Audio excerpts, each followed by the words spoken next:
திதிகள்ங்க. திதிகள் அப்படின்னா என்ன அப்படின்னு பார்த்தீங்கன்னா, ஒரு மாதத்துக்கு ஒரு தடவை அமாவாசையிலிருந்து பௌர்ணமிக்கு வரைக்கும் ஒரு 15 திதிகள் இருக்குது.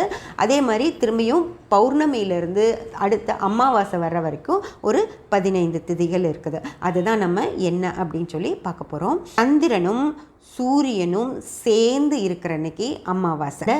அமாவாசை நாளில் இருந்து சூரியனை விட்டு சந்திரன் 12 டிகிரி நகர்ந்து போகிற வரைக்கும் வர்ற டைமை நம்ம முதல் நாள் பிரதமை அப்படின்னு சொல்லுவோம். அதை முதல் திதி நாள் இல்லைங்க, சாரி தப்பாக சொல்லிட்டேன், நாள் கிடையாது.